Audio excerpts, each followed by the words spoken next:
நமோ பகவதே வாசுதேவாய. ஓம் நமோ பகவதே வாசுதேவாய. ஓம் நமோ பகவதே வாசுதேவாய. நாராயணம் நமஸ்கிருத்ய நரம் சைவ நரோத்தமம் தேவீம் சரஸ்வதிம் வியாசம் ததோ ஜெயமுதீரயேத். நஷ்டப்ராயேஷு பத்ரேஷு நித்யம் பாகவத சேவயா பகவதி உத்தமஸ்லோகே பக்திர்பவதி நைஷ்டுகி. நிகமகல்பதரோர்தலிதம் ஃபலம் சுகம் பாதம்ருதத்ரவசம்யுதம் பிபத பாகவதம் ரசமாலயம் முகுரஹோ ரசிகா புவி பாவுகாக. ஓமஜ்ஞானதிமிராந்தஸ்ய ஞானாஞ்சனशलाकया चक्षुरुन्मिलितं येन तस्मै श्रीगुरवे नमः. श्रीचैतन्यमनोभीष्टं स्थापितं येन भूतले स्वयं रूप कथा माह्यं ददाति स्वपदान्तिकं।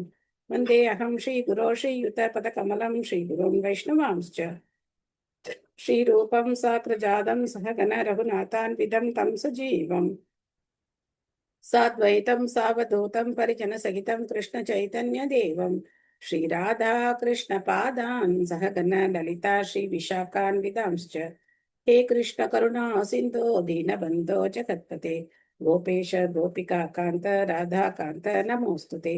तप्तकाञ्चन गौराङ्गी राधे वृन्दावनेश्वरी वृषभानुसुते देवी प्रणमामि हरिप्रिये।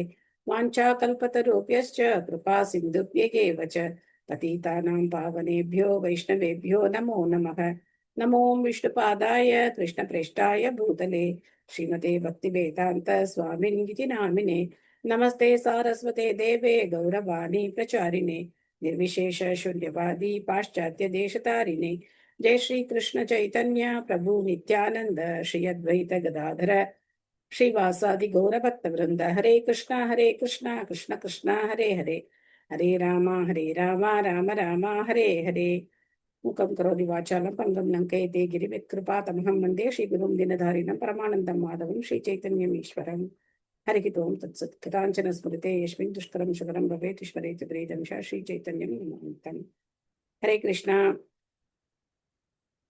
நேத்து பார்த்ததுல யாருக்காவது ஏதாவது ஞாபகம் இருக்கா? ஒரு பாயிண்ட் சொல்லலாமா? ஹரே கிருஷ்ணா.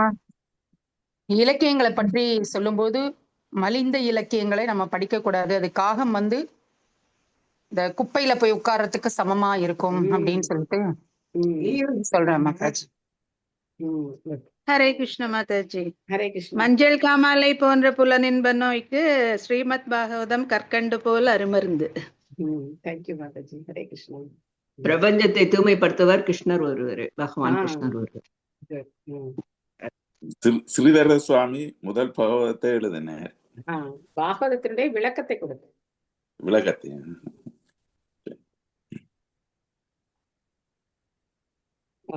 பகவானின் நாமம் சொல்லும் இடத்தில் புண்ணியமாகும். மாதாஜி அமல புராணம் தான் பாகவதம் அப்படின்னீங்க மாதாஜி. பாகவதம் அமல புராணம். அமல புராணம் நம்ம இன்னைக்கு கண்டினியூ பண்ணுவோம். ஸ்ரீமத் பாகவதம் முதல் ஸ்கந்தம் 5வது அத்தியாயம் பதம் 13. அதோ மகாபாக பவானமோ கத்ருக் சசீஸ்வரா சத்ய ரதோ திருதவ்ரதः உருக்ரமஸ்யா கில பந்த முக்தயே சமாதினானு அனுஸ்மர தத் விசேஷ்டிதம். மொழிபெயர்ப்பு பொருளுரை வழங்கியவர் திவ்யராச பக்தி வேதாந்த சுவாமி ஸ்ரீல பிரபுபாத் கி ஜெய். மொழிபெயர்ப்பு. வியாசதேவரே, உமது பார்வை பூரணமானதும் நற்புகழ் கலங்கமற்றதும் ஆகும். நீர் விரதத்தில் உறுதியாகவும் சத்தியத்தில் நிலையாகவும் இருக்கிறீர். எனவே பொதுமக்கள் எல்லா ஜடபந்தத்திலிருந்து முக்தி அடைவதற்கு உதவும் பகவானின் லீலைகளை தியானம் செய்து அவற்றை தெளிவாக விளக்கவும். இப்ப இங்க டைரக்டா இன்ஸ்ட்ரக்ஷன் கொடுத்துட்டார்.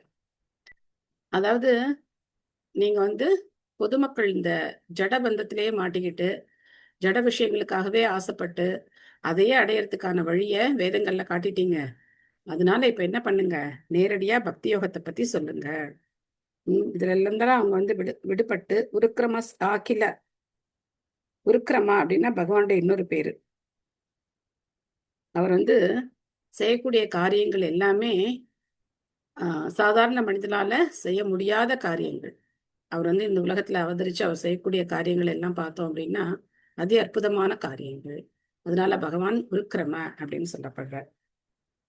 ஸோ அப்பேற்பட்ட அந்த பகவானுடைய லீலைகளை நீங்க சொல்லுங்க அப்படின்னு சொல்லி சொல்றார். பொருளுரை சந்திரா மாதாஜி படிக்கிறீங்களா? டிஜி 44B போட்டிருக்கீங்க. Okay okay. ஹரே கிருஷ்ணா மாதாஜி. ஹரே கிருஷ்ணா. இலக்கியங்களின் மீதான ஒரு சுவை பொதுமக்களிடம் இயற்கையாகவே உள்ளது. அவர்கள் அறியாத விஷயத்தை பற்றிய எதையாவது கேட்கவும் அவற்றை வாங்கி படிக்கவும் விரும்புகின்றனர். ஆனால் ஜடப்புலன்களின் திருப்திக்குரிய விஷயங்களை கொண்ட மட்டமான இலக்கியங்களால் அவர்களது சுவை தவறாக பயன்படுத்தப்படுகிறது. அத்தகைய இலக்கியங்கள் வெவ்வேறு வகையான இகலோக கவிதைகளையும் கற்பனையான தத்துவங்களையும் கொண்டுள்ளன. மாயையின் ஆதிக்கத்தில் உள்ள இவை புலன் இன்பத்தினால் தான் முடிவடைகின்றன. இந்த நூல்கள் உண்மையில் உபயோகமற்றவை என்றாலும் புத்தியில் தாழ்ந்தவர்களின் கவனத்தை ஈர்ப்பதற்காக அவை பலவிதமாக அழகுபடுத்தப்படுகின்றன. இவ்வாறு கவரப்பட்ட ஜீவராசிகள் ஜட பந்தத்தில் இன்னும் அதிகமாக சிக்கிக்கொண்டு ஆயிரம் தலைமுறைகளில் முக்தி பெறும் வாய்ப்பை இழந்து விடுகின்றனர். ஸ்ரீ நாரத ரிஷி வைஷ்ணவர்களிலேயே மிக சிறந்தவராக இருப்பதால் அத்தகைய மட்டமான நூல்களுக்கு பலியான துர்ப்பாக்கியசாலிகளிடம் இரக்கம் கொண்டார். ஆகவே கவர்ச்சியுடையதும் எல்லா வகையான பந்தங்களில் இருந்தும் உண்மையாகவே முக்தியளிக்க கூடியதுமான தெய்வீக இலக்கியத்தை தொகுக்கும்படி ஸ்ரீ வியாசதேவருக்கு அவர் அறிவுரை கூறினார். ஸ்ரீல வியாசதேவரும் அவரது பிரதிகளும் விஷயங்களை உள்ளவாறு காணும் சரியான பயிற்சி பெற்றிருப்பதால் அவர்கள் தகுதி வாய்ந்தவர்களாகவும் அவர்கள் ஆத்ம ஞானம் பெற்றவர்களாகவும் பக்தி தொண்டின் காரணத்தால் அவர்கள் விரதங்களில் நிலையானவர்களாகவும் பௌதீக செயல்களில் அழுகி கொண்டிருக்கும் இழிவடைந்த ஆத்மாக்களை விடுவிப்பதில் உறுதி கொண்டவர்களாகவும் இருப்பதால் அவர்களுடைய சிந்தனை தூயதாக இருக்கிறது. வீழ்ந்த ஆத்மாக்கள் தினந்தோறும் புதுமையான தகவல்களை பெறுவதில் மிகவும் ஆர்வமாக இருக்கின்றன.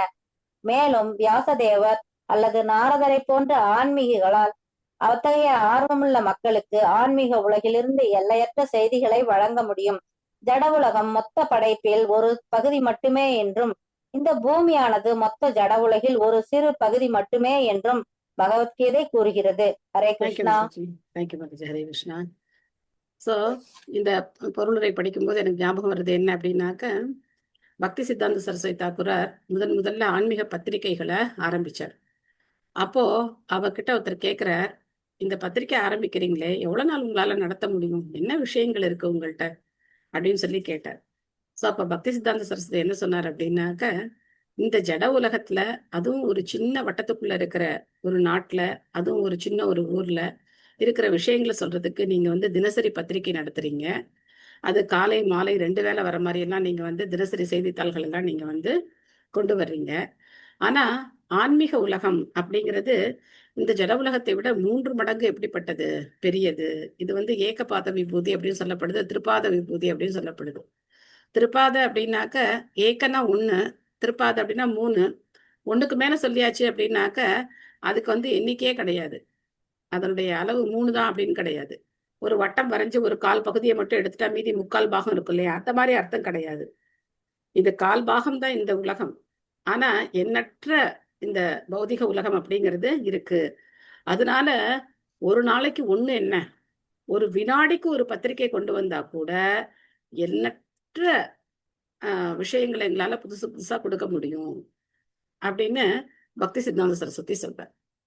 அந்த மாதிரி ஆன்மீக விஷயங்கள்ல தெரிஞ்சுக்கிறதுல ஆர்வம் இல்லாதவங்களுக்கு இந்த ஜட உலகத்துல என்ன இருக்கு, ஏகப்பட்ட விஷயங்கள் இருக்கு. அதெல்லாம் எதுக்குமே என்ன கிடையாது, பிரயோஜனமே கிடையாது. எந்த இதுக்கும் உபயோகம் இல்லாத விஷயங்களுக்காக மக்கள் வந்து பணம் செலவு பண்றாங்க. அதுக்காக வந்து அவங்க எத்தனையோ நேரம் அவங்களுடைய உழைப்பு எல்லாத்தையும் அவங்க வந்து வீணாக்குறாங்க. ஆனா பாத்தீங்கன்னா ஆன்மீக விஷயங்களை தெரிஞ்சுக்கிறதுக்கு அவங்களுக்கு அந்த ஆர்வம் இருக்கிறது இல்லை. ஆனா நாரதர் மாதிரி வியாசர் மாதிரி இருக்கிறவங்க அந்த மாதிரி மக்கள் மேல கருணையோட இந்த ஸ்ரீமத் பாகவதத்தை நமக்கு கொடுத்திருக்காங்க. நெக்ஸ்ட் பேராகிராஃப் சம்பூர்ண மாதாஜி படிக்கிறீங்களா? படிக்கிறேங்க மாதாஜி. ஹரே கிருஷ்ணா. ஹரே கிருஷ்ணா. ஸ்ரீல பிரபுபாதர் அடுத்த பேராகிராஃப் படிக்கணும் மாதாஜி. இதே ஸ்லோகத்துல 13ஆம் ஸ்லோகத்துல இன்னொரு பேராகிராஃப் இருக்கு. சரிங்க மாதாஜி. பொருளை ஸ்ரீல பிரபுபாதருக்கு ஜெய். இலக்கியங்களின் மீதான ஒரு சுவை பொதுமக்களிடம் அது இயற்கையாக படிச்சாச்சு உள்ளது. மாதாஜி. நீங்க கிளாஸ்ல இல்லையா? படிச்சாச்சு. இல்ல இருக்கேங்க மாதாஜி. அப்புறம் அடுத்த பேராகிராஃப் படிங்க. ஹரே கிருஷ்ணா. உலகம் முழுவதிலும் பல்லாயிரக்கணக்கான கற்றறிந்த மனிதர்கள் உள்ளனர். அவர்கள் ஆயிரக்கணக்கான ஆண்டுகளுக்கு போதுமான பல்லாயிரக்கணக்கான நூல்களை எழுதியுள்ளனர். துரதிருஷ்டவசமாக அவற்றில் எதுவும் பூமியில் அமைதியையும் சாந்தியையும் கொண்டு வரவில்லை. அந்நூல்களில் ஆன்மீக விஷயங்கள் இல்லாததே இதற்கு காரணமாகும். ஜட நாகரிகமானது மனித சக்தியை அழித்து கொண்டு இருக்கிறது. மனிதன் ஜடநாகரிகத்தின் சிக்கலிலிருந்து விடுபட்டு முக்தி அடையும் பொருட்டு அவனுக்கு கீதையும் பாகவதமும் சிபார்சு செய்யப்பட்டுள்ளன. பகவத்கீதை பகவானாலேயே பேசப்பட்டதும் வியாசதேவரால் பதிவு செய்யப்பட்டதும் ஆகும். ஸ்ரீமத் பாகவதமோ அல்ல, அதே பகவான் ஸ்ரீ கிருஷ்ணரின் தெய்வீகமான திருவிளையாடல்களை கொண்ட சரித்திரமாகும். இந்நூல்களால் மட்டுமே ஜீவராசிகளை துன்பங்களிலிருந்து விடுவித்து அவர்களுக்கு நித்தியமான அமைதியையும் முக்தியையும் வழங்கி அவர்களை திருப்திப்படுத்த முயலும். எனவே ஸ்ரீமத் பாகவதம் பிரபஞ்சம் முழுவதில் உள்ள எல்லா ஜீவராசிகளுக்கும் உரியதாகும். இது எல்லா வகையான பௌதீக பந்தத்திலிருந்தும் முழுமையான விடுதலையை பெற்றுத் தருகிறது. வியாசதேவரையும் அவரது உண்மையான பிரதிநிதியையும் போன்ற முக்தி பெற்ற ஆத்மாக்களால் மட்டுமே பகவானின் திருவிளையாடல்களை கொண்ட இத்தகைய தெய்வீகமான சரித்திரங்களை விவரிக்க முடியும். இவர்கள் பகவானின் உன்னத அன்பு தொண்டில் முழுமையாக ஆழ்ந்துள்ளனர்.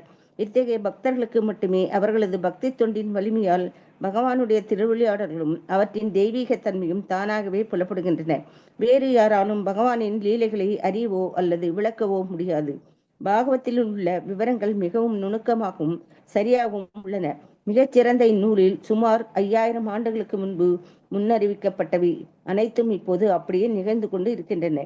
ஆகவே வியாசதேவரை போன்ற முக்தி பெற்ற ஆத்மாக்கள் தொலைநோக்கு மற்றும் ஞானம் ஆகிய சக்திகளில் மட்டுமல்லாமல் செவி சாய்ப்பதிலும் சிந்தனை செய்வதிலும் உணர்ந்தறிவதிலும் கூட பூரணத்துவம் பெற்றவளாகுவர். முக்தி பெற்ற ஒருவர் பக்குவமான புலன்களை பெற்றுள்ளார். அத்தகைய புலன்களால் மட்டுமே ரிஷிகேசர் எனப்படும் புலன்களின் அதிபதியும் பரம புருஷராகிய பகவான் ஸ்ரீ கிருஷ்ணருக்கு ஒருவரால் தொண்டு செய்ய முடியும். ஆகவே ஸ்ரீமத் பாகவதமானது வேதங்களை தொகுத்தவரான சர்வ பூர்ணத்துவம் பெற்ற ஸ்ரீல வியாசதேவரால் இயற்றப்பட்ட சர்வ பூர்ணமான பரமபுருஷ பகவானை பற்றிய பரிபூர்ணமான விளக்கமாகும். ஹரே கிருஷ்ணா. தேங்க்யூ மாதாஜி. தேங்க்யூ மாதாஜி. இன்னைக்கு பிரபுபாதருடைய மறைவு நாள் திரோபாவ திதி. பிரபுபாதருடைய அந்த எண்ணம் எப்படி இருக்கு அப்படிங்கறத பிரபுபாதர் இந்த பொருளுரையில வெளிப்படுத்துறார். இந்த ஸ்ரீமத் பாகவதமானது இந்த பிரபஞ்சத்துல இருக்கிற ஒவ்வொரு ஜீவராசிகளுக்கும் உரித்தானது அப்படின்னு சொல்றார். இந்தியா சுதந்திரம் வாங்கறதுக்கு முன்னாடி சுதந்திரம் நமது பிறப்புரிமை அப்படின்னு ஒரு முழக்கம் கொண்டு வந்தாங்க. அந்த மாதிரி பக்தி அப்படிங்கிறது நம்மளுடைய பிறப்புரிமை. இதுதான் உண்மையான பிறப்புரிமை. பக்தி செய்வது தான் நம்மளுடைய உண்மையான பிறப்புரிமை. அது மக்களுக்கு தெரியாததுனால என்ன ஆயிட்டு இருக்காங்க அப்படின்னா, ஜட நாகரிகம் அப்படிங்கிற பேர்ல அவங்க மிகப்பெரிய ஒரு துன்பத்துல மாட்டிக்கிட்டு கஷ்டப்பட்டுட்டு இருக்காங்க. இந்த துன்பத்தோட ஒரு ஆபத்தான விளைவு என்ன அப்படின்னு பாத்தீங்கன்னா, இது துன்பமே அவங்களுக்கு தெரியாது. இது துன்பம்னே தெரியாம அவங்க துன்பப்பட்டுக்கிட்டு இன்பமா இருக்கும்னு நினைச்சிட்டு இருக்காங்க. அது ரொம்ப ஆபத்து இல்லையா? நான் அன்னைக்கே உங்ககிட்ட சொன்னேன், சில நோய்கள் எல்லாம் அதனுடைய அறிகுறியே தெரியாது. அந்த நோயினுடைய அறிகுறியே தெரியாது. அந்த நோய் முத்தி போனதுக்கு அப்புறம் தான் அதனுடைய அறிகுறி கொஞ்சம் வெளிப்படும். அப்போ நாம டாக்டர்கிட்ட போகும்போது அவங்க என்ன சொல்லிடுவாங்க, இல்ல ஒண்ணும் பண்ண முடியாது இனிமே அப்படின்னு சொல்லிடுவாங்க. அந்த மாதிரிதான் இருக்கு இந்த ஜட நாகரிகம். இது எத்தனை பெரிய துன்பம் அப்படிங்கிறது தெரியாம இது ஒரு இன்பம் நினைச்சிட்டு இதெல்லாம் அனுபவிக்கணும்னு சொல்லி ஆசைப்படுறாங்க. ஆனா இந்த மாதிரி பகவத்கீதை பாகவதம் இது ரெண்டும் தான் மனிதர்களுக்கு எல்லா விதமான சந்தோஷத்தையும் கொடுக்கக்கூடியது. உண்மையான அந்த இன்பத்தை கொடுக்கக்கூடியது ஸ்ரீமத் பாகவதம், பகவத்கீதை. பகவத்கீதை அப்படிங்கிறது பகவானாலேயே பேசப்பட்டது. ஸ்ரீமத் பாகவதம் அப்படிங்கிறது பகவானுக்கும் பக்தர்களுக்கும் நடந்த லீலைகளை பேசக்கூடியது இந்த ஸ்ரீமத் பாகவதம். அதனால இந்த இலக்கியங்களை தவிர வேற எந்த இலக்கியத்துக்கும் எந்த அவசியமும் கிடையாது. அடுத்த ஸ்லோகம் போலாம். 14. ததோ அன்யதா கிஞ்சன யத் விவக்ஷதஹ ப்ருதக் த்ருஷஸ்தத் ப்ருதரூபநாமபிஹி ந கர்ஹிசித் க்வாபி ச துக்ஸ்திதாமதிர் லபேத வதாஹ நௌ இவாஸ்பதம். பகவானுடன் சம்பந்தப்படாத எதையெல்லாம் நீர் விளக்க முயன்றாலும் அது பல்வேறு உருவங்களுடனும் பெயர்களுடனும் பலன்களுடனும் செயற்பட்டு அணைவதற்கு இடமில்லாத படகு ஒன்று காற்றால் அழிக்கழிக்கப்படுவதைப் போல மனதை அலைக்கழிக்கிறது. இவ்வளவு அழகா சொல்றார். நவ் இவாஸ்பதம் அப்படின்னு சொல்றார். நவ் அப்படின்னா படகு. அந்த படகு எப்படி ஒரு புயல் காற்றுல சிக்கி அது அழைக்கழுக்கப்படுமோ, அந்த மாதிரி பகவானை பத்தி சொல்லல அப்படின்னா மத்த எல்லா விஷயங்களும் நம்ம மனசை போட்டு என்ன பண்ணும், எல்லா விதமான துன்பத்துக்கும் அது ஆளாக்கும். அதனால எப்போ நாம பிரபுபாதருடைய இந்த பொருளுரைகளை படிச்சு ஸ்ரீமத் பாகவதத்தை புரிஞ்சுக்க முயற்சி பண்றோமோ, அப்போ நாம ஒரு அருமையான பயணம், நம்மளுடைய பயணம் அப்படிங்கிறது ரொம்ப ரொம்ப அருமையான ஒரு பயணமா இருக்கும். கவிதா மாதாஜி படிக்கிறீங்களா? படிக்கிறேன் மாதாஜி. ஹரே கிருஷ்ணா மாதாஜி. ஹரே கிருஷ்ணன். வேத இலக்கியங்களின் மீதான எல்லா விரிவுரைகளுக்கும் ஸ்ரீல வியாசதேவரே பதிப்பாசிரியர் ஆவார். இதனால் அவர் தெய்வீக தன்னுணர்வை பெறும் மார்க்கத்தை வெவ்வேறு வழிகளில் விளக்கியுள்ளார். அவை பலன் கருதும் செயல்கள், கற்பனை ஞானம், யோக சக்தி மற்றும் பக்தி தொண்டு ஆகியவை ஆகும். அத்துடன் வெவ்வேறு உருவங்கள் மற்றும் பெயர்களின் வடிவில் பல்வேறு தேவர்களின் வழிபாட்டையும் தமது அநேக புராணங்களில் அவர் சிபாரிசு செய்துள்ளார். இதன் விளைவாக பகவானுடைய சேவையில் மனதை எப்படி நிலைநிறுத்துவது என்பதில் பொதுவாக மக்கள் குழப்பம் அடைந்துள்ளனர். தன்னுணர்வு பெறும் வழியை கண்டுபிடிப்பதில் அவர்கள் எப்பொழுதும் அலைக்கழிக்கப்படுகின்றனர். இக்குறிப்பிட்ட குறை வியாசதேவரால் தொகுக்கப்பட்ட வேத இலக்கியங்களில் இருப்பதை ஸ்ரீல நாரத தேவர் சுட்டிக்காட்டுகிறார். இவ்வாறாக அனைத்தும் பரமபுருஷருடன் மட்டுமே தொடர்பு கொண்டுள்ளன, வேறு எவருடனும் அல்ல என்பதை நாரதர் வலியுறுத்த முயற்சிக்கிறார். உண்மையில் பகவானை தவிர வேறு ஒன்றுமே இல்லை. பகவான் தம்மை வெவ்வேறு பொருட்களாக விரிவடைய செய்துள்ளார். மரத்திற்கு அவர் வேறாகவும் உடலுக்கு அவர் வயிறாகவும் இருக்கிறார். மரத்தின் வேருக்கு நீரூற்றுவதே சரியான முறையாகும். அதை போலவே வயிற்றுக்கு உணவளிப்பதானது உடலில் எல்லா உறுப்புகளுக்கும் சக்தியை அளிக்கிறது. எனவே ஸ்ரீல வாசுதேவர் பாகவத புராணத்தை தவிர வேறு எந்த புராணத்தையும் தொகுத்திருக்க கூடாது.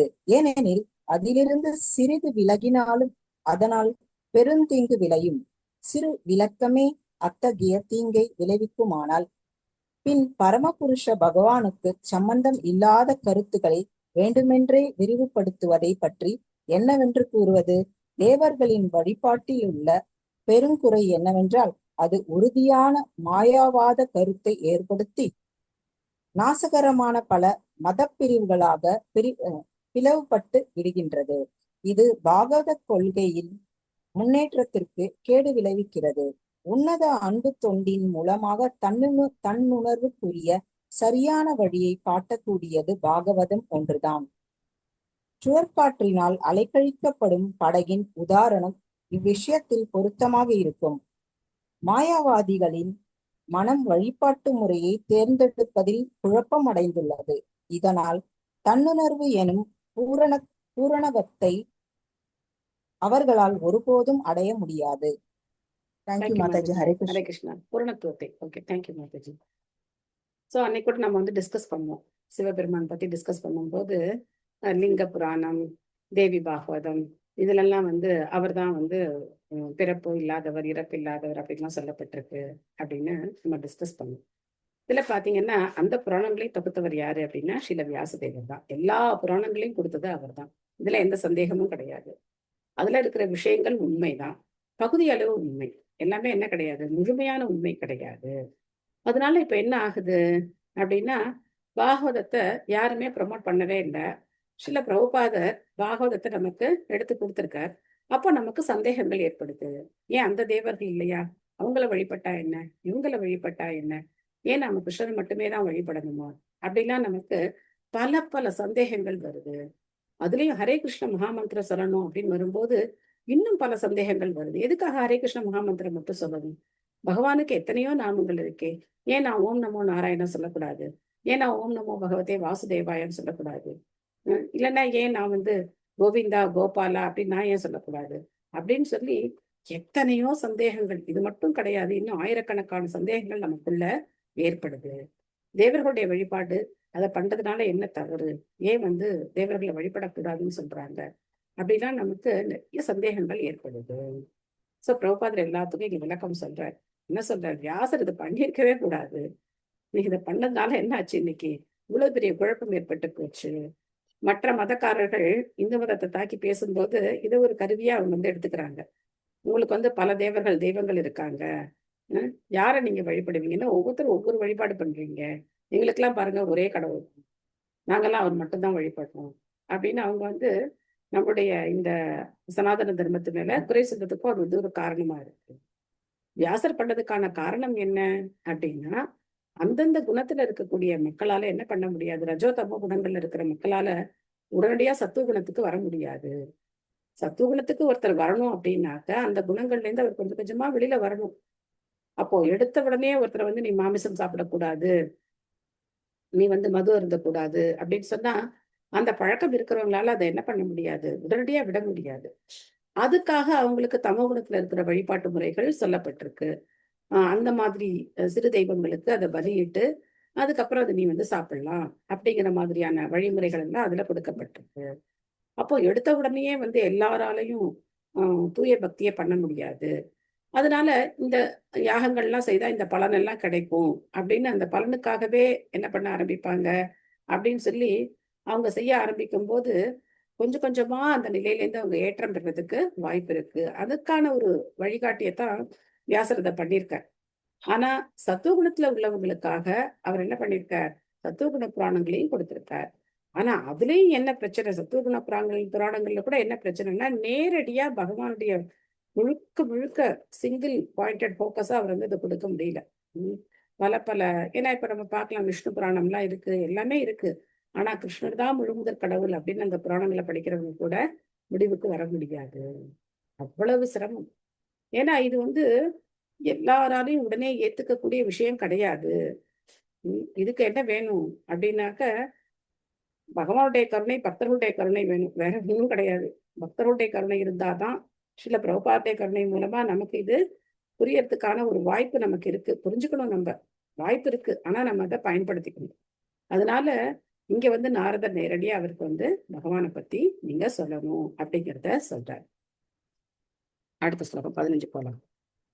ஜிகுப்சிதம் தர்ம புருதேனுசாசதக ஸ்வபாவ ரக்தஸ்ய மகான் வ்யதிக்ரமக யத் வாக்யதோ தர்ம இதி தரஸ்திதோ ந மன்யதே தஸ்ய நிவாரணம் ஜனக. பொதுமக்கள் இயல்பாகவே சுகம் அனுபவிக்கும் சுபாவத்தை கொண்டுள்ளனர். மேலும் மதம் என்னும் பெயரில் நீர் அதற்கு தூண்டுகோலாகவும் இருந்திருக்கிறீர். இது நிச்சயமாக நிந்தனைக்குரியதும் தகாத செயலும் ஆகும். அவர்கள் உமது உபதேசங்களின்படி வழிகாட்டப்படுவதால் மதத்தின் பெயரில் அத்தகைய செயல்களை ஏற்றுக்கொள்வார்கள். தடைகளை பற்றி அவர்கள் கவலைப்பட மாட்டார்கள். அது இன்னைக்கு நடந்துட்டு இருக்கு இல்லையா? ஏன்னா மாமிசம் சாப்பிடுறதுக்கு சில கட்டுப்பாடுகள் புராணங்கள்ல, இதிகாசங்கள்ல கொடுக்கப்பட்டிருக்கு, வேதங்கள்ல கொடுக்கப்பட்டிருக்கு. அமாவாசை அன்னைக்கு அந்த இருட்டுல போய் அந்த காளிக்கு பலி கொடுத்து அதை வந்து அவங்க அப்புறம் சாப்பிடலாம் அப்படின்னு சொல்லும்போது எவ்வளவு பேர் அதுக்கு துணிஞ்சு போவாங்க. அந்த நாள்ல கரண்ட் எல்லாம் கிடையாது. அமாவாசை அன்னைக்கு வெளியில போறதுக்கே பயப்படுவாங்க. அப்படியும் அந்த மாதிரி சூழ்நிலையிலையும் போய் அதை சாப்பிடணும்னு நினைக்கிறவங்க தான் அதை சாப்பிடுவாங்க. மற்றவங்க அதை சாப்பிட மாட்டாங்க, பாவம் அப்படின்னு உங்களுக்கு தெரியும். ஆனா இன்னைக்கு என்ன ஆச்சு? அந்த ஒரு சின்ன கன்செஷன் இருந்ததுனால இன்னைக்கு நம்ம ஏசி ரூம்ல உட்காந்துட்டு 5 ஸ்டார் ஹோட்டல்லையோ இல்ல எங்கேயோ டீ கடையிலயோ உட்காந்துக்கிட்டு நாம மாமிச உணவுகளை சாப்பிடுறது அப்படிங்கிறது ரொம்ப ரொம்ப ஒரு என்ன பண்றது, அன்றாட ஒரு உணவு பழக்கமாவே ஆயிப்போச்சு. இது ஒரு உதாரணம். இந்த மாதிரி புலனின்பத்துக்கான ஒரு சலுகைகள் எல்லாமே இன்னைக்கு என்ன ஆயிப்போச்சு அப்படின்னாக்க, எந்த சாஸ்திர விதிகளையும் ஃபாலோ பண்ணாம எப்படி வேணா புலனின்பத்தை அனுபவிக்கலாம், அந்த நிலைமைக்கு இன்னைக்கு அது கொண்டு போய் விட்டுருச்சு. அதனால இவர் வந்து கண்டிக்கிறார். ஏற்கனவே மக்கள் எப்படி இருக்காங்க? புலனின்பத்து மேல பைத்தியம் பிடிச்சு அலைஞ்சிட்டு இருக்காங்க. நீங்க வேற அவங்கள வந்து அதுல இன்னும் நிறைய உற்சாகப்படுத்தி விட்டுட்டீங்க அப்படின்னு சொல்லி அவர் வந்து சொல்றார். கிருஷ்ணகுமார் படிக்கிறீங்களா? ஹரே கிருஷ்ண மாதாஜி, தண்டோத் பிரணாம். ஸ்ரீல பிரபுபாதருக்கு ஜெய். பொருளுரை. மகாபாரதத்திலும் மற்ற இலக்கியங்களிலும் பலன் கருதும் செயல்களை கட்டுப்பாடுகளுக்கேற்ப நிறைவேற்றுவது தெளிவாக விளக்கப்பட்டு உள்ளது. இந்நூல்களின் அடிப்படையில் தான் ஸ்ரீல வியாசதேவர் வெவ்வேறு வேத இலக்கியங்களை தொகுத்துள்ளார். இது நாரதரால் இங்கு கண்டிக்கப்படுகிறது. மனிதர்கள் பிறவிதோறும் நீண்ட கால பௌதீக தொடர்பின் காரணத்தாலும் வழக்கத்தின் காரணத்தாலும் இயற்கையாகவே பௌதீக சக்தியை அடக்கி ஆளும் சுபாவத்தை கொண்டுள்ளனர். மனித வாழ்வை பற்றிய பொறுப்புணர்வு அவர்களுக்கு இல்லை. இந்த மனித வாழ்வு மாயையின் பிடியிலிருந்து வெளியேறுவதற்குரிய ஒரு வாய்ப்பாகும். மாயையின் வேதங்கள் பகவானை அடைவதற்காகவே உள்ளன. பந்தப்பட்ட ஆத்மாக்கள் 84 லட்சம் வகையான உயிரினங்களுக்கிடையில் முடிவற்ற பிறவைகளை ஏற்று வருகின்றன. இவை நிந்தனைக்குரிய ஒரு சிறை வாழ்வாகும். மனித பிறவி இச்சிறைப்பட்ட வாழ்விலிருந்து விடுதலை அடைவதற்குரிய ஒரு வாய்ப்பு. பகவானுடன் தனக்குள்ள உறவை மீண்டும் புதுப்பித்துக் கொள்வதே மனிதனுக்குரிய ஒரே தொழிலாகும். இந்நிலையில் மத கடமைகள் என்னும் பெயரில் புலன் இன்பங்களை அடைய திட்டமிடுவதை ஒருபோதும் ஊக்குவிக்க கூடாது. மனித சக்தியை அவ்வாறு திருப்புவதானது வழிதவறி செல்லும் நாகரீகத்தை விளைவிக்கும். மகாபாரதம் முதலான நூல்களில் உள்ள வேத விளக்கங்களுக்கு ஸ்ரீல வியாசதேவர் தான் பிராமணர் ஆவார். மேலும் ஏதோ ஒரு விதத்தில் புலன் இன்பத்தை அவர் ஊக்குவித்திருப்பது ஆன்மீக முன்னேற்றத்திற்கு பெரும் தடையாகும். ஏனெனில் பௌதீக பந்தத்தில் ஆழ்த்திவிடும். பௌதீக செயல்களை துறக்க சம்மதிக்க மாட்டார்கள். ஒரு குறிப்பிட்ட காலத்தில் மதம் எனும் பெயரில் இத்தகைய பௌதீக செயல்கள் யாகம் எனும் பெயரில் மிருகங்களை பலியிடுவது தீவிரமடைந்த போது பகவான் புத்தராக அவதரித்து மதத்தின் பெயரில் செய்யப்படும் மிருக பலியை நிறுத்துவதற்காக வேதங்களின் பிராமணத்தை மறுத்தார். இதை முன்னதாகவே கண்டறிந்த நாரதர் இத்தகைய இலக்கியங்களை உபயோகமற்றவை என ஒதுக்கினார். மாமிசம் உண்பவர்கள் மதத்தின் பெயரில் ஏதோ ஒரு தேவர் அல்லது தேவதையின் முன் இன்னும் தொடர்ந்து மிருக பலியை செய்து வருகின்றனர். ஏனெனில் இந்த வேத நூல்களில் இத்தகைய கட்டுப்பாடான யாகம் சிபாரிசு செய்யப்பட்டுள்ளது. மாமிசம் உண்பதை ஊக்குவிக்காத முறையில் அவை சிபாரிசு செய்யப்பட்டுள்ளன.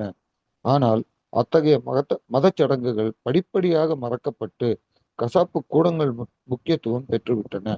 உண்மையில் வேத சடங்குகளை விவரிக்கக்கூடிய நிலையில் உள்ள மற்றவர்களிடமிருந்து கேட்டறிய மூடர்களான பௌதிகவாதிகள் அக்கறை கொள்ளவில்லை என்பதுதான் இதற்கு காரணம். ஹரே கிருஷ்ண மாதாஜி. ஹரே கிருஷ்ணா. பார்த்தோம் அப்படின்னாக்க ரோபா வந்து கிளியரா சொல்றார். மக்கள் வந்து இந்த பௌதிக சுகங்களை விடுறதுக்கு கிளாஸ் இருக்கு. வாங்க அவங்க தீபாவளி பணமும் கொடுத்துருங்க. அவங்க வந்து பௌதிக சுகங்களை விடுறதுக்கு எப்பவுமே தயாரா இருக்க மாட்டாங்க. ஏன்னா அதுல மூழ்கி போய் பிறவியா நம்ம வந்து பௌதிக சுகங்களை அனுபவிச்சு அதுல இருந்து வெளியில வர முடியாத ஒரு சூழ்நிலையில நம்ம இருக்கோம்.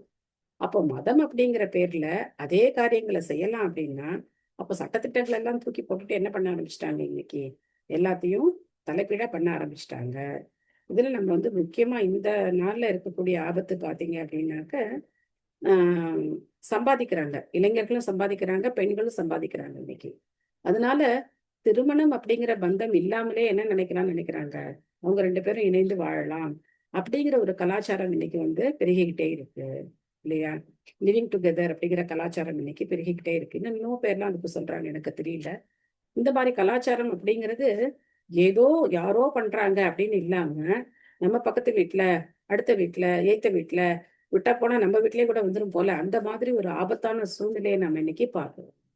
அதனால எப்போ பகவானுடைய பக்தியிலேருந்து மக்கள் விலகி போக ஆரம்பிச்சாங்களோ அப்போ எந்த பாவகரமான காரியத்தையும் செய்யறதுக்கு அவங்க தயங்கவே மாட்டாங்க.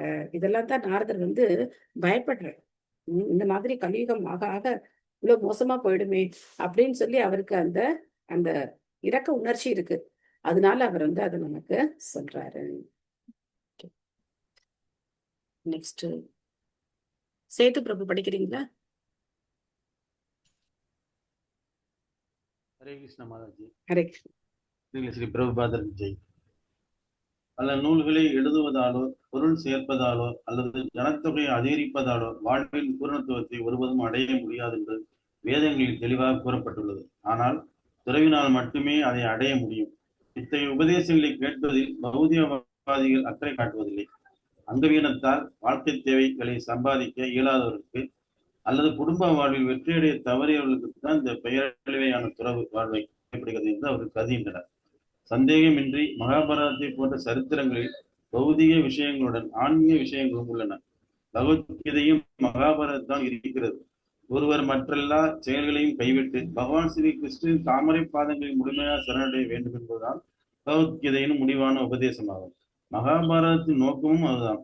ஆனால் பௌதிக தன்மையை கொண்டவர்கள் மகாபாரதத்தின் முக்கிய விஷயமாக உள்ள பகவத்கீதையில் கருத்தை செலுத்துவதற்கு பதிலாக அதில் குறிப்பிடப்பட்டுள்ள அரசியல், பொருளாதாரம் மற்றும் பொதுநல சேவை ஆகியவற்றால் அதிகமாக கவரப்படுகின்றனர். வியாசதேவரின் இந்த விட்டுக் கொடுக்கும் மனப்பான்மை நாரதரால் நேரடியாக கண்டிக்கப்படுகிறது. பகவானுடன் நமக்குள்ள நித்திய உறவை உணர்ந்து தாமதமின்றி அவரிடம் சரணடைவதுதான் மனித வாழ்வின் முக்கிய தேவையாக இருக்கிறது என்பதை நேரடியாக குறிப்பிடும்படி நாரதர் அவருக்கு அறிவுரை கூறுகிறார்.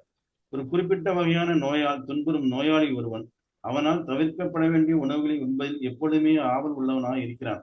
சாப்பிடக்கூடாத உணவை அவன் கொஞ்சமாக சாப்பிடலாம் என்று மருத்துவ நிபுணர் அவனுக்கு விட்டுக் கொடுப்பதில்லை. பலன் கருதும் செயலில் கற்றுக்கொண்டுள்ள ஒருவனை அவனுடைய தொழிலை செய்வதிலிருந்து தடுத்துவிடக் கூடாது. ஏனெனில் அவன் படிப்படியாக தன்னுணர்வு நிலைக்கு உயர்த்தப்படக்கூடும் என்று பகவத்கீதையில் கூறப்பட்டுள்ளது.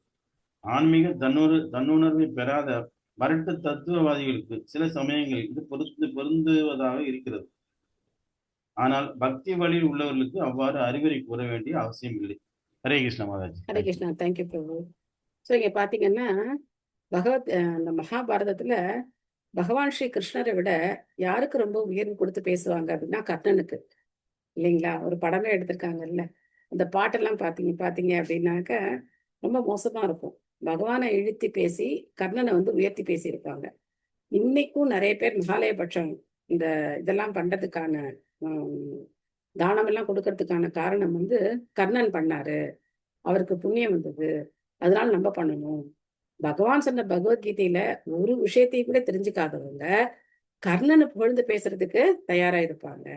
ஆனா ஆச்சாரியர்கள்ட்ட கேட்டதுக்கு அப்புறம் தான் தெரியுது, கர்ணன் பாண்டவர்கள்ல ஒருத்தரா குந்தியுடைய மகனா இருந்தா கூட பகவானுடைய பக்தியில ஈடுபடாததுனால அவரால் என்ன பண்ண முடியல, ஒரு நல்ல ஒரு நிலைக்கு வர முடியல. என்னதான் எனக்கு நீ நண்பனா இருக்க, செஞ்சொற்று கடன் அது இது அப்படின்னு பேசினா கூட கடைசியில அவனுடைய நிலைமை அப்படிங்கிறது ரொம்ப பாவமான ஒரு நிலைமை தான். பாண்டவர்கள் மாதிரி ஒரு நல்ல பக்தர்களா அவனால இருக்க முடியல. ஆனா மக்களுக்கு யாரை பிடிச்சிருக்கு? கர்ணனை ரொம்ப பிடிச்சிருக்கு, இல்லையா? சோ இந்த மாதிரி வழி தவறி போயிட்டாங்க. மகாபாரதத்துல இருக்கிற உண்மையான விஷயத்தை விட்டுட்டு இன்னைக்கு பட்டிமன்றங்கள்லாம் ஏகப்பட்ட பட்டிமன்றங்கள்லாம் நடந்துட்டு தான் இருக்கு. நாங்க சின்ன பிள்ளையா இருக்கும்போது இந்த பட்டிமன்றம் தான் நிறைய நடக்கும். இப்பெல்லாம் தான் மாறி போச்சு. அந்த காலத்துல எல்லாம் கொடையில் சிறந்த கர்ணனா, இவரா அவரா அப்படின்னு சொல்லி பட்டிமன்றம் போட்டுக்கிட்டே இருப்பாங்க. சோ இந்த மாதிரி எல்லாம் மக்கள் அதுல எல்லாம் கவனம் செலுத்தினாங்களே தவிர பகவத்கீதைன்னு ஒண்ணு இருக்கு, அதை நம்ம படிக்கணும் அப்படிங்கிறதுல யாருக்குமே எந்த அக்கறையும் இல்லாம போச்சு. சோ பிரபா சொல்ற ஒவ்வொன்னும் எவ்வளவு அர்த்தம் உள்ளது அப்படிங்கறத நம்ம பார்க்கலாம். சோ இதெல்லாம் எப்படி இருக்கு? இங்க ஒரு அனாலஜி கொடுக்குறாரு பிரபுபாதர். ஒரு குறிப்பிட்ட ஒரு நோயால பாதிக்கப்பட்ட நோயாளிக்கு அந்த டாக்டர் என்ன பண்ணக்கூடாது, சரி இதை கொஞ்சமா சாப்பிட்டுக்குங்க அப்படின்னு சொல்லக்கூடாது. கொஞ்சமா சாப்பிட்டுக்குங்கன்னா என்ன பண்ணுவாங்க? அதான் டாக்டரே சொல்லிட்டாரு, அவர் இப்படிதான் சொல்லுவார், கொஞ்சமான்னு சொல்லுவார், நம்ம நல்லா சாப்பிடலாம் அப்படின்னு சொல்லிட்டு சாப்பிட்டுட்டு அவங்க தான் கஷ்டப்பட போறாங்க. அதே டாக்டர் நீங்க சாப்பிடவே கூடாது அப்படின்னு கண்டிப்பா சொன்னார் அப்படின்னாக்கா அப்போ என்ன பண்ணுவாங்க? கொஞ்சமாவது கேட்பாங்க மக்கள். இல்ல அப்படின்னா அதான் அவர் சொல்லி அப்படிதான் சொல்லுவாங்க, கொஞ்சமா சாப்பிடலாம் தான் சொல்லுவாங்க, நம்ம நல்லா சாப்பிட்டுக்கலாம் அப்படின்னு சொல்லி அந்த எண்ணம் வந்துடும். ஸோ அது ரொம்ப ஆபத்தானது. மக்களை புலனின்பத்துல நம்ம ஆக்சுவலா பக்திங்கிறது தான் உண்மையான புலனின்பம். அதாவது இங்க புலனின்பம் கூடாதுன்னு சொல்றதுனால நம்ம ஏதோ எதையுமே அனுபவிக்கலன்னு கிடையாது. உண்மையான புலனின்பம் அப்படிங்கிறது பகவானுக்கு பக்தி செய்யும் போதுதான் கிடைக்குது. இந்த சாஸ்திரம் படிக்கும் போது கண்களுக்கு என்ன சந்தோஷம் கிடைக்கலையா, என்ன மனசுக்கு சந்தோஷம் கிடைக்கலையா, நம்மளுடைய அந்த சிந்தனா சக்திக்கு சந்தோஷம் கிடைக்கலையா? பிரபுபாதுடைய ஒவ்வொரு வார்த்தையும் நம்ம யோசிச்சு பார்த்தோம் அப்படின்னாக்கா அதுல எவ்வளவு ஆழ்ந்த கருத்துக்கள் இருக்கு. நம்ம அதை உட்கார்ந்து நம்ம மெடிடேட் பண்ணிட்டே இருக்கலாமே. அதை எப்படி நம்ம செயல்படுத்தணும் அப்படின்னு சொல்லி நம்ம யோசிக்கலாமே. சோ அதனால புலனின்பம் அப்படின்னா உண்மையிலே பக்தியில கிடைக்கிறதுனா உண்மையான புலனின்பம். பக்தர்களோட சேர்ந்து நாம சங்கீர்த்தனம் பண்ணும்போது வயது வித்தியாசம் இல்லாம ஆடி பாடி நம்ம ரொம்ப சந்தோஷமா இருக்கலாம். அதே மாதிரி பிரசாதம், வகை வகையான பிரசாதங்கள் ஒவ்வொரு கோவில்லையும், இஸ்கான் கோவில்லையும் பார்த்தோம்னா இன்னைக்கு ஸ்ரீல பிரபுபாதருக்கு ஆயிரக்கணக்கான வகைகள்ல பிரசாதம் செஞ்சு நைவேத்தியம் பண்ணி அவங்க வந்து போகான்னு சொல்லணும், பிரசாதம் சொல்லக்கூடாது. போகா அதை கொடுத்து நைவேத்தியம் பண்ணி அதுக்கப்புறம் பிரசாதமா பக்தர்கள் எல்லாம் ஆனந்தமா சாப்பிட்டதை நம்ம வந்து பார்க்கலாம். உண்மையிலே வாழ்க்கையை அனுபவிக்கிறது யாருன்னா பக்தர்கள் தான். மத்தவங்க வாழ்க்கையை அனுபவிக்கிறதா நினைச்சு கஷ்டப்பட்டுக்கிட்டே இருக்காங்க. சோ பிரபுபாதர் இன்னொன்னு இந்த பொருளுரையில சொல்றார், ரொம்ப முக்கியமான விஷயம். அதாவது பக்தி வாழ்க்கையை ஏத்துக்கிறவங்க யாரு அப்படின்னு பொதுமக்கள் நினைக்கிறாங்கன்னா, சம்பாதிக்க வழி இல்லாம, இல்லைன்னா குடும்ப வாழ்க்கை நடத்துறதுக்கு திறமை இல்லாம, இன்னும் சொல்ல போனா தோத்து போனவங்க, ஓட்டப்பந்தயத்துல தோத்து போனவங்க தான் என்ன பண்றாங்க, இந்த மாதிரி ஹரே கிருஷ்ணாக்கு போறாங்க. அதுவும் பிரம்மச்சாரிகளை ரொம்ப ஏளனமா பேசுறவங்க நிறைய பேர் இருக்காங்க. இவங்களாலெல்லாம் வந்து திருமணம் பண்ணிக்கிட்டு ஒரு பெண்ணோட வாழ முடியாது, அதனால இவங்கெல்லாம் வந்து இந்த மாதிரி போயிட்டாங்க, குழந்தை பெற்றுக்கிறதுக்கு தகுதி கிடையாது, இந்த மாதிரி எல்லாம் ரொம்ப கேவலமா கீழ்த்தரமா பேசுற அந்த விமர்சனங்களை எல்லாம் நாங்களும் கேட்டிருக்கோம். ஆனா அவங்களுக்கு எல்லாம் என்ன தெரியல, பிரம்மச்சரியம் அப்படிங்கிறது தான் கடினமானது. பிரம்மச்சரிய விரதத்தை கடைபிடிக்கிறது அப்படிங்கிறது எவ்வளவு கடினமானது. இது வந்து உண்மையிலேயே மிகப்பெரிய ஒரு போர், மாயைக்கு எதிரான மிகப்பெரிய போர். அந்த போர்ல அவங்க வந்து வெற்றி அடைகிறாங்களோ தோல்வி அடைகிறாங்களோ அதை பத்தி எல்லாம் நம்ம கவலைப்பட வேண்டாம். ஆனா அந்த முயற்சியில அவங்க இருக்காங்க. அதுக்காக நம்ம என்ன செய்யணும், அவங்கள வணங்கணும். நாம இல்லற வாழ்க்கையில நாம வந்து இல்லற வாழ்க்கையும் உயர்ந்தது, இல்லற வாழ்க்கை எந்த விதத்திலையும் குறைந்தது கிடையாது. பிரம்மச்சரிய ஆசிரமம் எந்த அளவுக்கு உயர்ந்ததோ அதே மாதிரி கிரகஸ்த ஆசிரமமும் உயர்ந்தது. ஏன்னா கிரகஸ்த ஆசிரமத்தின் மூலமாகத்தான் மிகப்பெரிய ஆச்சாரியர்களும் அவதாரம் பண்ணியிருக்காங்க. அதனால கிரகஸ்த ஆசிரமம் அப்படிங்கிறது எந்த விதத்திலையும் தாழ்ந்தது கிடையாது. ஆனா எல்லாத்தையும் நம்ம என்ன பண்ணி வச்சிருக்கோம், கெடுத்து வச்சிருக்கோம். வெறும் புலனின்பத்துக்காக இல்லற வாழ்க்கை அப்படிங்கிறது அந்த மாதிரி ஆயிப்போச்சு. அதனால எல்லாமே ஒரு ஒரு சின்ன ஒரு சலுகைனால எல்லாமே என்ன ஆச்சு, இந்த டாக்டரை விட்டு கொடுத்த மாதிரி, நீ கொஞ்சமா சாப்பிட்டுக்கோ அப்படின்னு சொன்ன மாதிரி வியாசர் என்ன பண்ணிட்டாரு, எல்லா தேவர்களுடைய வழிபாடு அது இது எல்லாத்தையும் சொல்லி எல்லாரையும் போட்டு டோட்டலா குழப்பி வச்சுட்டார். சோ அதெல்லாம் தான் இப்ப நாரதர் வந்து ரொம்ப கண்டிச்சு சொல்றார். விசக்ஷணோ ஸ்யார்ஹதி வேதிதும் விபோர் அனந்த பாரஸ்ய நிவృత్తిத சுகம் பிரவృத்தமானஸ்ய குணைர் அநாத்மனஸ் ததோ பவான் தர்ஷய சேஷ்டிதம் விபோஹு. பரமபுருஷர் எல்லையற்றவர். பௌதீக சுகங்களை துறந்தவர்கள் தான் ஆன்மீக அறிவை புரிந்து கொள்ளும் தகுதி படைத்தவர்கள் ஆவர். எனவே ஜடப்பற்றின் காரணத்தால் தகுதியற்ற நிலையில் உள்ளவர்களுக்கு பரமபுருஷரின் உன்னதமான செயல்களை பற்றிய வர்ணனைகளின் மூலமாக ஆன்மீக தன்னுக்கான வழிகளை நேர் காட்ட வேண்டும். சோ பிரபா சொல்வார், எதுக்காக வந்து ஆன்மீக வாழ்க்கைனா எல்லாம் பயப்படுறாங்க அப்படின்னாக்க, எப்ப பார்த்தாலும் ஒரே கண்டிஷனா போட்டுட்டு இருக்கிறதுனால மக்களுக்கு வந்து அதுல ஒரு ஆனந்தம் கிடைக்கும் அப்படிங்கிறதே தெரியல. அதனால பிரபுபாதர் வந்து ஆன்மீக வாழ்க்கையை ரொம்ப இனிமையா சைத்தன்ய மகாபிரபுடைய கருணையினால ஆடி பாடி என்ன பண்ணுங்க, கொண்டாடுங்க அப்படின்னு சொல்லிட்டார். ஏன்னா அந்த கலியுகத்துல இருக்கிறவங்களுக்கு பாடுறது ஆடுறதுங்கிறது ரொம்ப பிடிச்ச விஷயம். நீங்க பாருங்க, இப்ப என்னமோ சண்டே ஸ்ட்ரீட் அப்படின்னு சொல்லி ஒரு புதுசா ஒண்ணு ஆரம்பிச்சிருக்காங்க. ஞாயிற்றுக்கிழமை ஆனா எல்லாம் தெருவுல வந்து ஆடுறாங்க பாடுறாங்க. இதெல்லாம் என்ன, ஏதாவது அர்த்தம் இருக்கா? இதே வந்து காலம்புற மார்கழி மாசம் காலம்புற பஜனை பண்ணிட்டு வரணும் அப்படின்னு சொன்னா அதை பார்த்து என்ன பண்றாங்க, கிண்டல் பண்றாங்க. அதே தானே நீங்களும் பண்றீங்க, தெருவுல வந்து ஆடுறீங்க பாடுறீங்க. ஏன் பகவானுடைய நாமத்தை சொல்லி பாடி ஆடக்கூடாது? சைத்தன்ய மகாபிரபு இந்த ஒரு ஆனந்த வெள்ளத்தை என்ன பண்ணார், ஓபன் பண்ணி வச்சுட்டார். சோ அப்போ என்ன ஆகுது, பிரபுபாதர் இங்க சொல்றார், அந்த மாதிரி மக்களுக்கு புலனின்பத்துல ஆர்வம் இருக்கிற மக்களுக்கு என்ன பண்ணுங்க, பகவானுடைய லீலைகளை எடுத்து சொல்லுங்க. சோ அப்போ அதை கேட்கறது மூலமா என்ன ஆகும் அப்படின்னாக்க, அவங்களுக்கு அதுல ஆர்வம் ஏற்படும். வெறும வேதாந்த தத்துவங்கள் எல்லாம் நம்ம பேசிட்டு இருந்தோம்னு வச்சுக்கோங்க, யாராலையும் உட்கார்ந்து கேட்கவே முடியாது. அப்போ பகவானுடைய லீலைகள் பகவானுடைய உபதேசங்களை கேட்கும் போது அது நமக்கு பேரானந்தத்தை கொடுக்கும். அதே மாதிரி ஹரே கிருஷ்ண மகாமந்திரத்தை நம்ம வந்து பாடலாம் ஆடலாம். இப்போ நம்ம செஷன் ஆரம்பிக்கிறதுக்கு முன்னாடி அழகா தாமோதர அஷ்டகம் பாடிட்டு இருந்தாங்க. கேட்கறதுக்கு எவ்வளவு இனிமையா இருக்கு தாமோதர அஷ்டகம். அதை பாடிக்கிட்டே இருக்கலாம், கேட்டுக்கிட்டே இருக்கலாம். ஒரு மாசமா பாடிக்கிட்டு இருக்கோம், டெய்லி பாடிக்கிட்டு இருக்கோம்.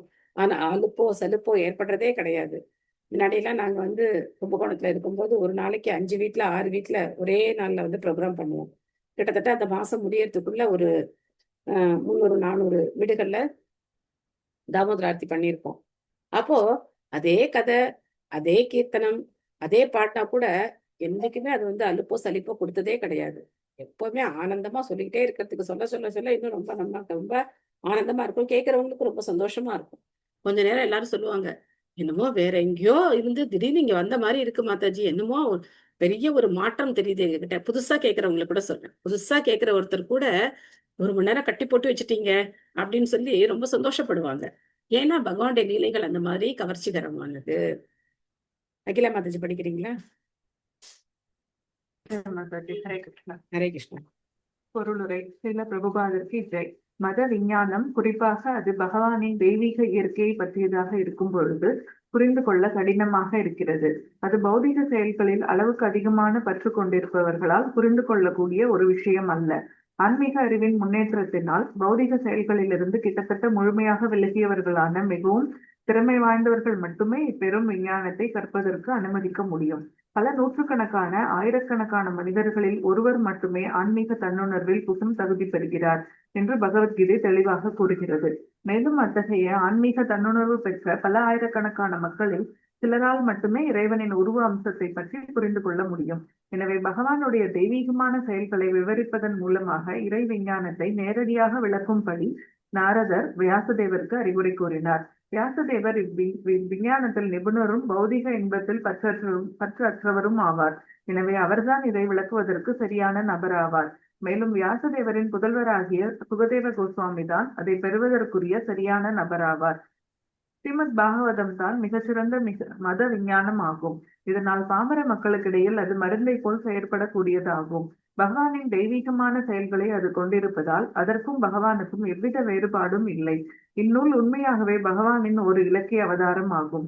எனவே சாதாரண மனிதர்களால் பகவானுடைய லீலைகளை பற்றிய கதைகளை கேட்டறிய முடியும். இவ்வாறாக பகவானுடன் தொடர்பு கொண்டு பௌதிக நோய்களிலிருந்து படிப்படியாக அவர்களால் தூய்மை பெற முடியும். திறமை மிகுந்த பக்தர்களாலும் கூட குறிப்பிட்ட காலத்திற்கும் சூழ்நிலைக்கும் ஏற்ப பக்தர் அல்லாதவர்களை மாற்றுவதற்குரிய மிகச்சிறந்த வழிகளையும் மார்க்கங்களையும் கண்டுபிடிக்க முடியும். பக்தி தொண்டு சுறுசுறுப்பு மிக்க ஒரு செயலாகும். அதை பௌதிக சிந்தனை கொண்ட மக்களின் மந்தமான மூளைகளுக்குள் செலுத்துவதற்குரிய தகுதி வாய்ந்த வழிகளை திறமை மிகுந்த பக்தர்களால் கண்டுபிடிக்க முடியும். பகவத் பக்தர்களின் இத்தகைய தெய்வீகமான செயல்களால் முட்டாள்களான பௌதிகவாதிகளின் வாழ்வில் ஒரு மறுமலர்ச்சியை கொண்டு வர முடியும். பகவான் ஸ்ரீ சைத்தன்ய மகாபிரபுவும் அவரது பக்தர்களும் இவ்விஷயத்தில் பெரும் சாமர்த்தியத்தை வெளிப்படுத்தினர். அதே வழியை பின்பற்றுவதன் மூலமாக சச்சரவுகள் நிறைந்த இந்த யுகத்தின் பௌதிகவாதிகளை அமைதியான வாழ்வுக்கும் தெய்வீக தன்னுணர்வு நிலைக்கும் கொண்டு வர முடியும். ஹரே கிருஷ்ணா. ஹரே கிருஷ்ணா. தேங்க்யூ மாதாஜி. ஸோ வேதாந்த சூத்திரம் எல்லாம் படிக்க சொன்னா நாமெல்லாம் ஓடி போயிடுவோம். ஆனா ஸ்ரீமத் பாகவதம் படிக்கிறதுக்கு ரொம்ப ரொம்ப இனிமையானது. அதுவும் பிரபுபாதுடைய பொருளுரைகளோட படிக்கும்போது அதனுடைய சுவை இன்னும் நமக்கு கூடுது. ஸோ இது மூலமா தான் நம்மள மாதிரி இருக்கிறவங்களாலையும் பக்தி அப்படிங்கிறத புரிஞ்சுக்க முடியும். அடுத்த ஸ்லோகம் ரொம்ப முக்கியமான ஸ்லோகம். தெக்வா ஸ்வதர்மம் சரணாம்புஜம் ஹரேர் பஜன் அபக்வோ அதபதே ததோ யதி யத்ர க்வா பத்ரம் அபூதமுஷ்ய கிம் கோபாத் ஆப்தோ பஜதாம் ஸ்வதர்மதக. இந்த ஸ்லோகத்தை யாராவது படிக்கிறீங்களா? ஹரே கிருஷ்ண மாதாஜி. ஹரே கிருஷ்ணா. त्यक्त्वा स्वधर्मं चरणाम्बुजं हरे भजन्न भक्तो आतपते ततो यति यत्र त्वपापत्रम् अभूतमुष्य किं को वार्त आप्तो भजतां स्वधर्मतः. हरे कृष्ण. ஹரே கிருஷ்ணா. தேங்க்யூ மாதாஜி. வேற யாராவது படிக்கிறீங்களா? பொன்மணி படிக்கிற மாதிரி படிங்க படிங்க மாதாஜி. வாஸ்வதர்மம் சரணாம்புஜம் ஹரேர் பஜன் அபக்போதபதே ததோ யதி தத்ரக்வவாபத்ரம் அபூத் அமுஷ்ய கிம் கோவார்த ஆப்தோ பஜாதம் ஸ்வதர்மதஹ. ஹரே கிருஷ்ணா. ஹரே கிருஷ்ணா. தேங்க்யூ மாதாஜி. ஸோ ரொம்ப ஒரு கண்டிப்பான ஒரு ஸ்லோகம். என்ன சொல்ல போறாருன்னு பார்ப்போம். பகவானின் பக்தி தொண்டில் ஈடுபடுவதற்காக தனது பௌதிக உத்தியோகங்களை கைவிட்ட ஒருவர் பக்குவம் அடையாத நிலையில் இருக்கும்போது சில சமயங்களில் இழிவடையக்கூடும். இருப்பினும் அவரது தோல்வியால் அவருக்கு ஆபத்தில்லை. மாறாக பக்தன் அல்லாத ஒருவன் உத்தியோக கடமைகளில் முழுமையாக ஈடுபட்டிருந்த போதிலும் அதனால் எந்த லாபத்தையும் அடைவதில்லை. சோ ஒருத்தர் பகவானுடைய பக்தி தொண்டில் ஈடுபட்டிருக்கும் போது அவருடைய உத்தியோக கடமைகளை அவர் சரியா செய்ய முடியாத போனாலும் அவருக்கு எந்த நஷ்டமும் கிடையாது. ஆனா அதே ஒருத்தர் பக்தர் இல்லாத ஒருத்தர் 7 தலைமுறைக்கு சொத்து சேர்த்து வச்சா கூட அதனால அவருக்கு எந்த பிரயோஜனமும் கிடையாது. ஆனா மக்களுக்கு எது பெருசா தெரியும் அப்படின்னா பெரிய பணம் சம்பாதிக்கிறது, பெரிய பணக்காரன் ஆகிறது அப்படிங்கிறது மிகப்பெரிய விஷயமா தெரியும். ஆனா நல்ல பக்தரா ஆகிறது அப்படிங்கிறதுலாம் அவங்களுக்கு ஒரு விஷயமே கிடையாது. இல்லைங்களா? அதை பத்திலாம் அவங்க கவலைப்படவும் மாட்டாங்க. ஜெயஸ்ரீ மாதாஜி படிக்கிறீங்களா? ஹரே கிருஷ்ணா மாதாஜி. ஹரே கிருஷ்ணா. மொழிபெயர்ப்பு பொருளுரை வழங்கிய ஸ்ரீல பிரபுபாத கி ஜெய். மனித இனத்தின் கடமைகளை பொறுத்தவரையில் அவை எண்ணற்றவையாக உள்ளன. ஒவ்வொரு மனிதனும் தனது பெற்றோர்கள், குடும்ப அங்கத்தினர்கள், சமூகம், தேசம், மனித இனம், பிற ஜீவராசிகள், தேவர்கள் முதலானவர்களிடம் மட்டுமல்லாமல் சிறந்த சத்துவவாதிகள், கவிஞர்கள், விஞ்ஞானிகள் முதலானவர்களிடம் கூட கடமைப்பட்டவனாக இருக்கிறான். இத்தகைய கடமைகள் அனைத்தையும் துறந்து பகவானின் சேவைக்கு தன்னை ஒருவன் அர்ப்பணித்துக் கொள்ளலாம் என்று சாஸ்திரங்களில் கூறப்பட்டுள்ளது. எனவே அப்படி செய்து பகவானின் பக்தி தொண்டை நிறைவேற்றுவதில் ஒருவன் வெற்றி பெறுவாரானால் அது மிக சிறந்ததாகும். ஆனால் ஏதோ சில தற்காலிகமான மன எழுச்சியினால் பகவானின் தொண்டிற்காக தன்னை ஒருவன் அர்ப்பணித்துக் கொள்ள நேருமானால் நாளடைவில் கெட்ட சகவாசத்தினாலும் வேறு பல காரணங்களாலும் பக்தி மார்க்கத்திலிருந்து அவன் விழுந்து விடுகிறான். இதற்கு சரித்திரங்களில் பல உதாரணங்கள் உள்ளன. பரத மகாராஜன் ஒரு மானிடம் நெருங்கிய பற்று கொண்டதால் அவர் ஒரு மானாக பிறக்க வேண்டிய நிர்பந்தம் ஏற்பட்டது. இறக்கும் தருவாயில் இந்த மானை பற்றி தான் அவர் நினைத்தார். இதனால் அடுத்த பிறவியில் அவர் ஒரு மானாக பிறந்தார். இருப்பினும் அவரது முற்பிறவியில் நிகழ்ந்த சம்பவங்களை அவர் மறந்துவிடவில்லை. அதை போலவே சிவபெருமானின் பாதங்களில் குற்றம் புரிந்ததால் சித்திரகேதும் விழ நேர்ந்தது. ஆனால் விழுந்துவிடக்கூடிய வாய்ப்பு இருப்பினும் பகவானின் தாமரை பாதங்களில் சரணடைவதுதான் இங்கு வலியுறுத்தப்படுகிறது. ஏனெனில் பக்தி தொண்டில் நியமிக்கப்பட்ட கடமைகளிலிருந்து ஒருவன் விழுந்துவிட நேர்ந்தாலும் அவன் பகவானின் தாமரை பாதங்களை ஒருபோதும் மறக்க மாட்டான். பகவானின் பக்தி தொண்டில் ஒருமுறை ஈடுபட்டதும் எல்லா சூழ்நிலைகளிலும் அத்தொண்டை ஒருவன் தொடர்வான். மிகச்சிறிய அளவு பக்தி தொண்டு கூட மிக பெரிய ஆபத்திலிருந்து ஒருவனை காப்பாற்ற வல்லது என்று பகவத்கீதை கூறுகிறது. இத்தகைய உதாரணங்களை கொண்ட பல சம்பவங்கள் சரித்திரத்தில் உள்ளன. அவற்றில் அஜாமிலனின் உதாரணமும் ஒன்றாகும். ஆரம்ப காலத்தில் அஜாமிலன் ஒரு பக்தனாக இருந்தார். ஆனால் இளமை பருவத்தில் அவர் தவறி விழுந்தார். இருப்பினும் இறுதியில் அவர் பகவானால் காப்பாற்றப்பட்டார். Hare Krishna Mataji. Thank you so much. Thank you Mataji. So இந்த பொருளுரையில பிரபுபாதர் 3-4 உதாரணங்களை கொடுக்கிறார். யார் யார் உதாரணம் கொடுக்கிறார்? பரத மகாராஜனுடைய உதாரணம் கொடுக்கிறார். அதுக்கப்புறம் சித்திரகேது உதாரணம் கொடுக்கிறார். அஜாமிலனுடைய உதாரணத்தை கொடுக்கிறார். சோ இவங்கெல்லாம் பக்தியை பயிற்சி பண்ணாங்க. ஆனா ஏதோ ஒரு காரணத்தினால என்ன பண்ண நேர்ந்தது? பக்தி வாழ்க்கையிலேருந்து அவங்க தவறிட்டாங்க. முதல்ல பொருளுரையில இதுக்கு முன்னாடி ஸ்லோகத்தை பொருளுரையில சொல்லியிருந்தார். ஆயிரக்கணக்கான பேர்ல ஒருத்தர் தான் பகவானை தெரிஞ்சுக்கிறதுக்கு முன்வர முடியும் அப்படின்னு சொல்லி. பகவத்கீதையில 7வது அத்தியாயத்துல 3வது ஸ்லோகத்துல பகவான் சொல்றார், மனுஷ்யானாம் சகஸ்ரேஷு கஷ்டித் எதத்தி சித்தையே எததாம் அபி சித்தானாம் கஷ்டின் மாம் வேத்தி தத்வதக அப்படின்னு சொல்றார். அப்போ அந்த மாதிரி 1000த்துல ஒருத்தர் பக்தி வாழ்க்கைக்கு வந்தாலும் அவங்களும் கூட பழைய சகவாசம் காரணமாக ஏதோ ஒரு சூழ்நிலையில பக்தி வாழ்க்கையை விட்டு தவறதுக்கு வாய்ப்பு இருக்கு. அப்போ எந்த காரணத்தினாலும் அவங்க செய்த பக்தி அப்படிங்கிறது வீணா போறதே கிடையாது. அதான் 9வது அத்தியாயத்துல பகவான் சொல்றார், க்ஷிப்ரம் பவதி தர்மாத்மா சஸ்வத் சாந்தி கச்சதி கௌந்தேய பிரதிஜானிகி நமே பக்த பிரணஷ்யதி அப்படின்னு சொல்றார். ரொம்ப சீக்கிரத்திலேயே அவங்க சரியாயிடுவாங்க. என்னுடைய பக்தன் என்னைக்கும் அழிவறது இல்ல, இதை நீ டைரக்டா சொல்லு அர்ஜுனா அப்படின்னு சொல்லி பகவத்கீதையில பகவான் அர்ஜுனுக்கு 9வது அத்தியாயத்துல சொல்றாரு. அதனால பக்தி பாதை அப்படிங்கிறது இனிமையான பாதை. இந்த இனிமையான பாதையில போயிட்டு இருக்கும் போது கூட சில தடங்கல்கள் ஏற்படுறதுக்கு வாய்ப்பு இருக்கு. ஆனா அதனால அவங்களுக்கு நஷ்டம் கிடையாது. ஆக்சுவலா பரத மகாராஜர் அந்த மான் மேல பற்று வச்சு மானா பிறந்தா கூட பரத மன்னரா இருந்ததை விட மானா இருக்கும்போது அவருடைய பக்தி அப்படிங்கிறது தீவிரமாச்சு. ஏன்னா அவருக்கு நல்ல ஞாபகம் இருந்தது, போன பிறவில நம்ம பரத மகாராஜனா இருந்தோம், நல்ல முறையில பக்தி பண்றோம். ஆனா இருந்திருந்து ஒரு மான் மேல போய் நம்ம பற்று வச்ச காரணத்தினால இப்ப நம்ம மானா பிறந்துட்டோம் அப்படின்னு சொல்லி அந்த மான் என்ன பண்ணல, எல்லா மான்களோடையும் காட்டிலாம் போய் விளையாடலாம் போகல. அவர் இருந்த அந்த புலகாசிரமத்தையே சுத்தி சுத்தி சுத்தி வர, அங்கேயே இருந்து அந்த காஞ்ச புல்லை மட்டும் சாப்பிட்டு எப்படா இந்த தேகத்தை விடுவோம், அப்போ அந்த முனிவர்கள் பேசுற அந்த பேச்சுக்கள் எல்லாம் கேட்டுக்கிட்டே இருக்க. அப்போ அடுத்த பிறவி ஜடபரதரா கிடைக்கும் போது இன்னும் ரொம்ப ஜாக்கிரதை ஆயிட்டார். இன்னும் ரொம்ப ஜாக்கிரதையாகி யார் கூடயும் எந்த வார்த்தையும் பேசல, ஒண்ணும் பண்ணல. அதே மாதிரி சித்திரகேது அவர் விமானத்துல போயிட்டு இருக்கும்போது சிவபெருமான் பார்வதி தேவியை மடியில வச்சுக்கிட்டு பேசுற அந்த காட்சியை பார்த்து அவர் சிரிக்கிறார். சிவபெருமானுக்கு ஒண்ணும் பெருசா ஒண்ணும் அதெல்லாம் ஒண்ணும் வருத்தம் கிடையாது. ஆனா பார்வதி தேவிக்கு கோபம் வந்துருச்சு. அதனால அவங்க வந்து சித்திரகேதுவை சபிச்சுட்டாங்க, நீ வந்து ஒரு அரக்கனா போகணும் அப்படின்னு சொல்லி. சோ அதனால அவர் அடுத்த பிரிவுல விருத்தாசுரன் அப்படின்னு ஒரு அரக்கனா போயிட்டார்.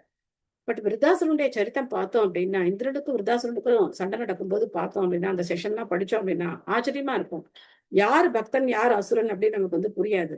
ஏன்னா விருத்தாசுரன் வந்து ரொம்ப கான்பிடென்டா இருப்பார். நான் நல்ல பக்தரா இருப்பார். நீ என்ன கொன்ன அப்படின்னா நான் வந்து என்ன பண்ணுவேன், வைகுண்டம் போயிடுவேன். பரவாயில்ல இந்திரா, இந்த அவனுடைய ஆயுதத்தை வஜ்ராயத்தை வச்சு என்ன கொண்டுக்கோ அப்படின்னு சொல்லி நிறைய தடவை அவர் வந்து ஆயுதத்தை இழக்கும் போதெல்லாம் இந்திரனுக்கு வந்து உற்சாகப்படுத்தி சண்டை போட வைப்பார்.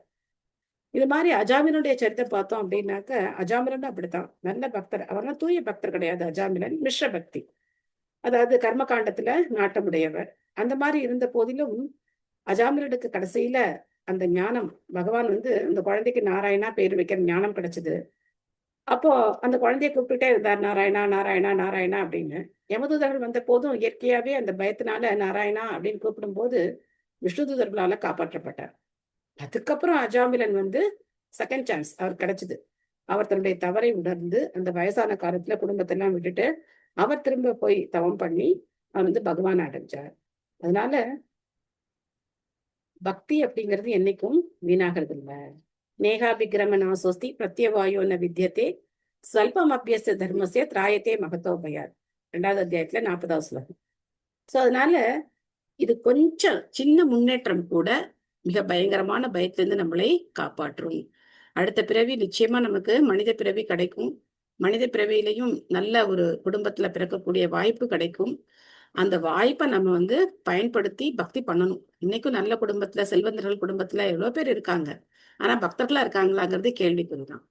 ஆனா நம்ம வந்து என்ன பண்ணக்கூடாது, அடுத்த பிறவியில பாத்துக்கலாம்னு சொல்லிட்டு இப்ப நம்ம வந்து விட்டுறக்கூடாது. அடுத்த பிறவியில தான் இந்த மாதிரி பகவான் சொல்லியிருக்காரு, அப்புறம் என்ன அடுத்த பிறவியில பாத்துக்குவோம்.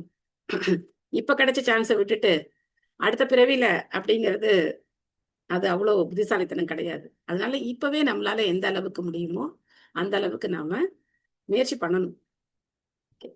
உங்களுக்கு ஏதாவது கேள்விகள், சந்தேகங்கள், கருத்துக்கள் ஏதாவது இருக்கா?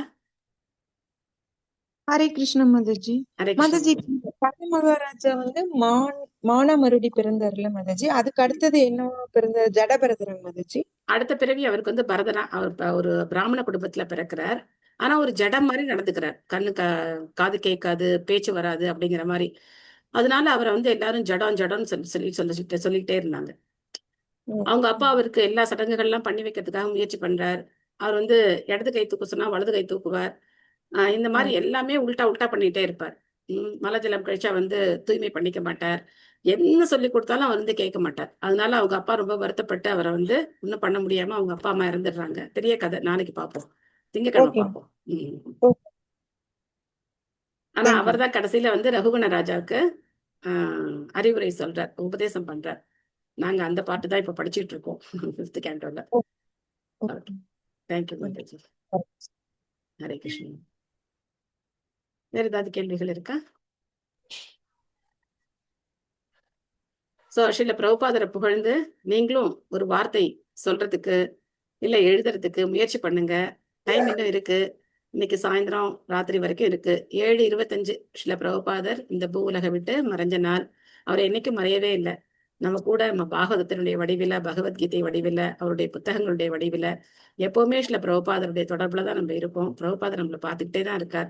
நம்மளுடைய நடவடிக்கைகளை ஆசீர்வாதம் கொடுத்துக்கிட்டே தான் இருக்கார். அதனால பிரபுபாதருடைய நினைவா அவருக்கு புகழாரம், புகழ் அஞ்சலி செலுத்த நம்ம எல்லாருமே கடமைப்பட்டிருக்கோம். எல்லாருமே முயற்சி பண்ணி எழுதுங்க. Hare Krishna. Thank you. Hare Krishna Mataji. Thank you. Hare Krishna Mataji. Hare Krishna. Hare Krishna Mataji. Thank you Mataji. Thank you. Hare Krishna. Hare Krishna Mataji. Thank you Mataji. Thank you. Hare Krishna. Mataji. Thank you Mataji. Thank you. Hare Krishna Mataji. Hare Krishna.